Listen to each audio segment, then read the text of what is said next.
झगड़ा ही करना है, उनके लिए कोई भी कारण काफी है। भगवान बुद्ध के काल की यह कथा है। एक बार की बात है, शाक्य और कोलीय राज्यों के बीच से जाने वाली रोहिणी नामक नदी के पानी को रोककर दोनों ही जनपदवासी खेतों की सिंचाई करते थे। एक बार ज्येष्ठ माह में फसल के सूखने को देखकर दोनों ही जनपदवासियों के नौकर अपने अपने खेतों की सिंचाई करने के लिए रोहिणी नदी पर आए। दोनों ही अपने खेतों को सींचना चाहते थे, अतः दोनों में झगड़ा हो गया। यह समाचार उनके मालिक शाक्य और कोलियों को मिला। क्षत्रिय तो क्षत्रिय, तलवारें निकल गईं। वे सेना को साथ लेकर तैयार होकर युद्ध करने के लिए निकल पड़े। भगवान बुद्ध भी रोहिणी तट पर ही ध्यान करते थे। उन्हें यह खबर मिली। वे आकर युद्ध को तत्पर दोनों ही सेनाओं के मध्य में खड़े हो गए। शाक्य और कोलियों ने भगवान को देखकर हथियार फेंक दिए और उनकी वंदना की। भगवान ने कहा, हे ईश्वर, ये कैसा झगड़ा है? किस बात के लिए झगड़ा है? दोनों ही राज्यों के राजाओं ने कहा, भंते, कारण हमें नहीं पता। भगवान ने पूछा, तो कारण कौन जानता है? अकारण ही तलवारें निकाल ली, कारण भी न पूछा। कारण तो खोज लेते। उन्होंने कहा, शायद सेनापतियों को पता हो। सेनापतियों ने उप सेनापतियों की ओर इशारा किया, उप सेनापतियों ने सैनिकों की ओर, और अंततः बात नौकरों पर पहुंची। तब कहीं जाकर असली कारण का पता चला। नौकरों ने कहा, भंते, पानी के कारण। बुद्ध ने कहा, पानी के कारण? पानी तो सदा से बहता है यहाँ। लड़े तुम आज, झगड़ा पानी के कारण नहीं हो सकता।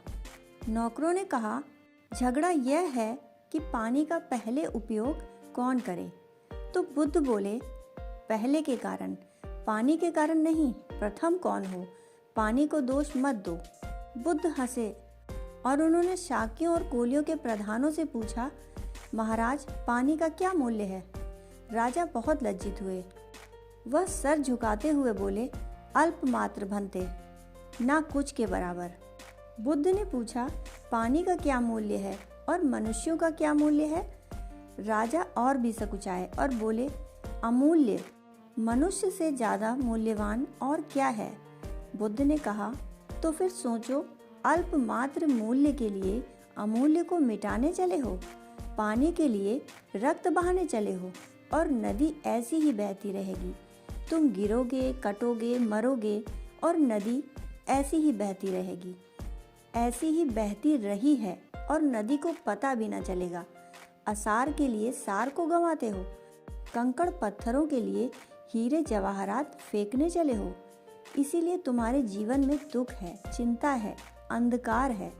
मुझे देखो, मेरे महासुख को देखो। क्या है इसका राज? यही कि मैं वैर रहित विहरता हूँ। यही कि सार को मैं सार और असार को असार की तरह देखता हूँ। दोनों ही पहले अपने खेतों को सींचना चाहते थे। अब पहले से कुछ लेना देना नहीं है। खेत सींचना असली बात होगी। असली बात है कि खेत सूख रहा है, धूप घनी है, जेठ की दोपहरी है, पानी देना जरूरी है। असली बात पानी देना है, पहले और पीछे का कोई भी मूल्य नहीं।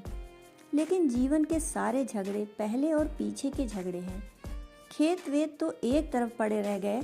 जब झगड़ा ही शुरू हो गया तो नदी से किसी ने भी पानी नहीं लिया। खेत प्यासे के प्यासे खड़े हैं, खेत रोते के रोते खड़े हैं। यहाँ दूसरी ही बात चल पड़ी। कई बार ऐसा होता है कि मूल कारण तो एक तरफ पड़ा रह जाता है, व्यर्थ की बातें बीच में आ जाती हैं। फिर हम मूल को तो भूल ही जाते हैं। फिर हम उन व्यर्थ पर ही जूझते रहते हैं। पहले और पीछे का सारा झगड़ा है, सारी प्रतियोगिता इसी बात की कि कौन पहले का झगड़ा था। और जब पहले का झगड़ा हो तो पानी भी गौड़ हो जाता है, खेत भी गौड़ हो गए। खेत और पानी तो छोड़ो, जिनके लिए खेत की सिंचाई की जा रही थी वे मनुष्य भी गौड़ हो गए।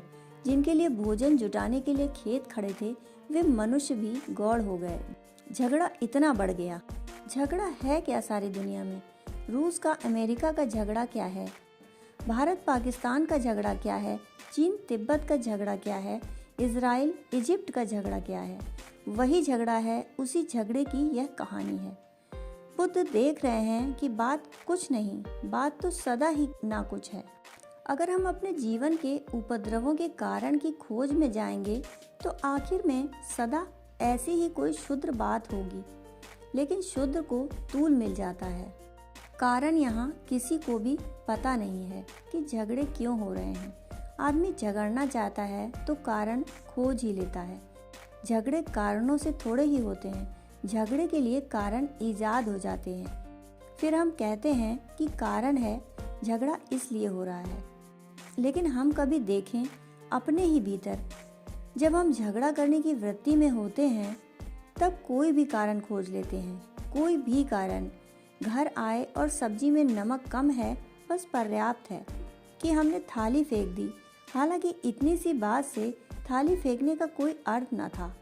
कि चाय ठंडी हो गई है, कि सुबह हमें हमारे जूते बिस्तर के पास नहीं मिले, कोई भी छोटी सी बात। लेकिन अगर हम झगड़ा करने को आतुर हैं तो पर्याप्त है।